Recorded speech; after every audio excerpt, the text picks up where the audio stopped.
Good morning, good morning. What's going on, guys? It's 3:07 a.m.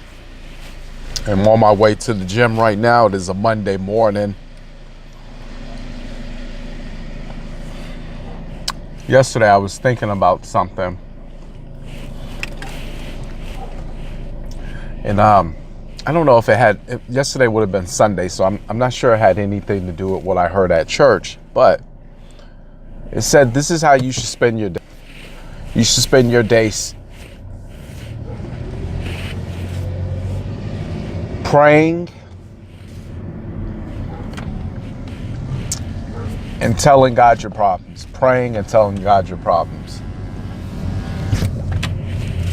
And it got me to thinking about something. When I first got into real estate, probably before real estate, but just maybe in life in general, but real estate is the first thing I can kind of relate it to. There's so many things going on in this business. There is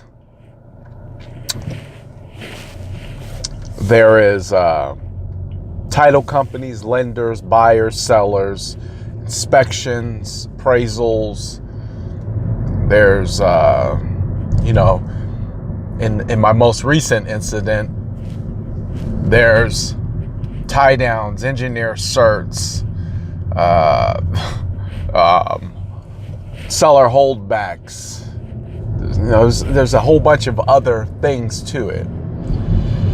And when I first got into this business, every single deal meant the world to me. And not that that doesn't mean the world to me now, but every single deal literally felt like my life hung in the balance on whether or not it got completed. And I would worry.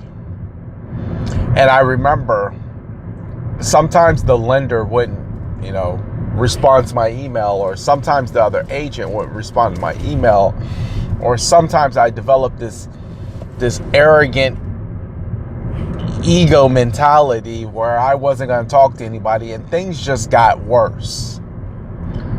And I remember now how vividly strong I came across. I didn't have faith that things were happening. I didn't believe anything was happening, and I was so attached to the outcome that I just became super I don't even know what the word is. Overreactive. And magnified everything. I remember one time calling a lender. Matter of fact, a lender that was a friend of mine. Two of them. And I'm totally embarrassed about this.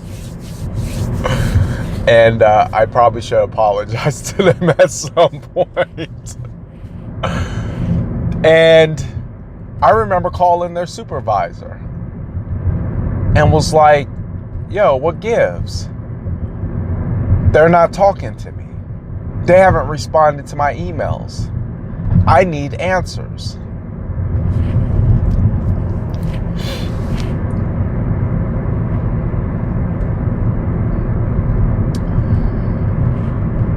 If one thing that my faith has helped me with, it's in being patient, and it's in knowing that things will work out. The last deal that I will have complete today, it'll close today, was probably the most complicated one, and it wasn't even about the money. So like just literally getting it done from start to finish, it was complicated. But see,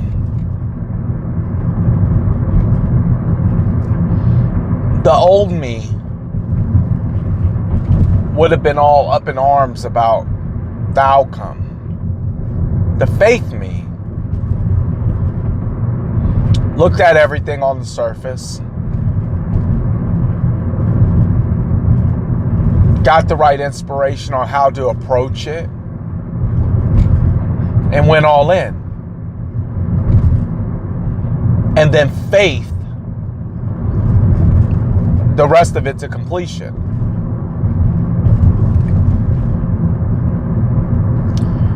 So if one thing that my faith has done for me,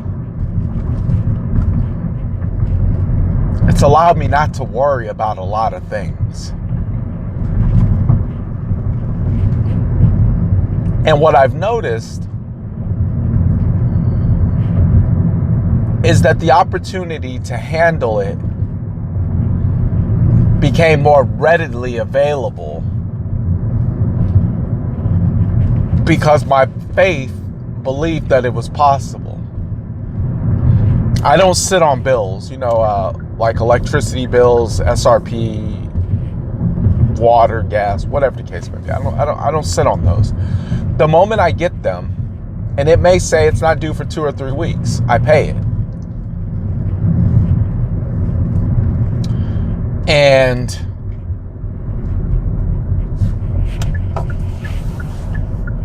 I believe being obedient like that and being disciplined with finances and responsibility has created a lot of opportunity. But my faith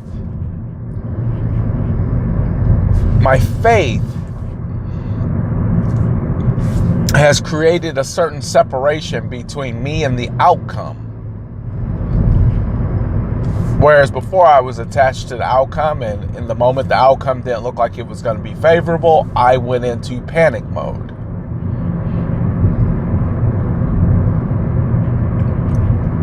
Confess your problems, pray to God, let it go. Confess your problems, pray to God, let it go. That doesn't mean be a complete imbecile and not do anything. See, because I've seen people do that. Well, I prayed to God, and so I'm just going to hang back and I'm not going to do nothing until God does.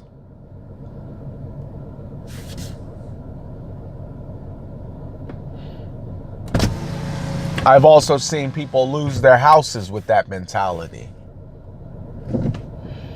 Because God says, I'll move when you move. Give me what's in your hand and I'll give you what's in my hand.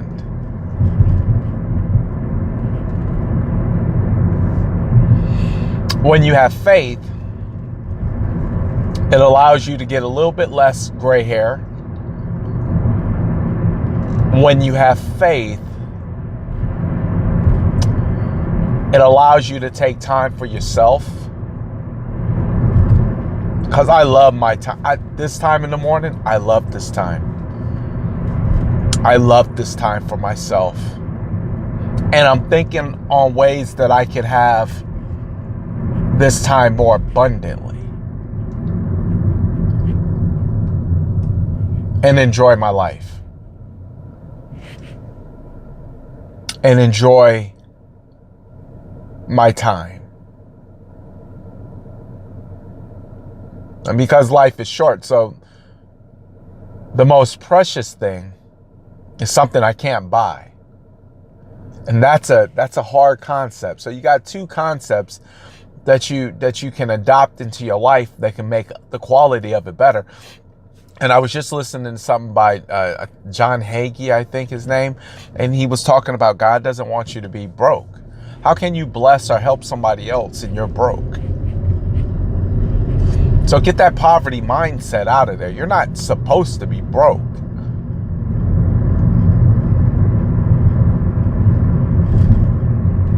Pray, make your needs, your wants known. Let it go.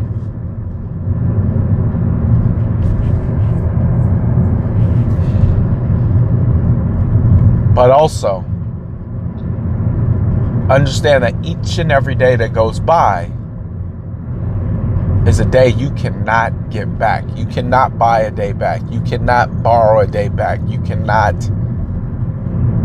wish a day back.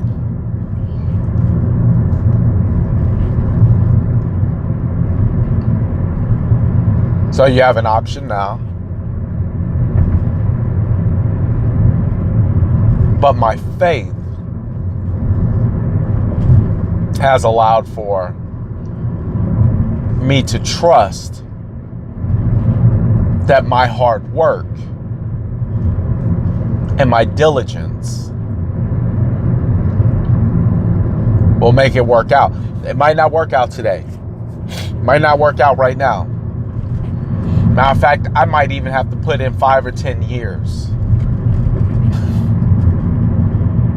Some people don't want to put in 5 or 10 days. They want results. Look, I've been eating chicken and water and working out. Why ain't I back to the way I looked when I was 17?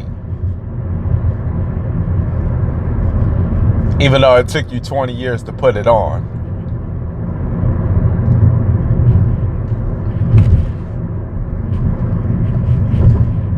It's my faith that tells me, enjoy every day. Take time for yourself. Love yourself. Because if you love yourself, you can love other people. It's my faith that says it will work out. And it's my faith that says even if I have to go 5, 10, 15, 20 years, I'm all in. And you have to have that mentality if you're going to make it. It's not always going to work out the same for you as it worked out for somebody else. That might not be your route in life. That may not be your gift. You have to play the cards that were dealt to you on the terms that they were given to you. You just have to stay in faith. Period.